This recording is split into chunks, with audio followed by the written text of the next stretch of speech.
Maswerteng hapon po mga ka-STL. Narito na po ang resulta ng STL Pangasinan para sa araw na to.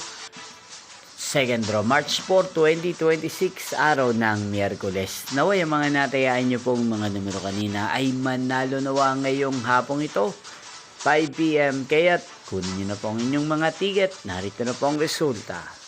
Ang mga numerong nanalo sa STL Pangasinan ngayong hapong ito, March 4, 2026, 5 PM, second draw result, 10 at 7 in exact order. Again, 10 at 7.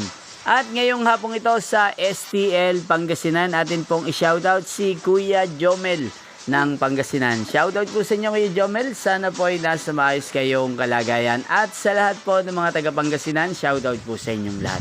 Inyo pong napanood ang resulta ng STL Pangasinan. Maraming salamat po sa patuloy niyo po pagsuporta sa aking channel. Magkita-kita pong muli tayo mamayang 8:45 PM para po sa third draw ng STL Pangasinan. Thank you for watching.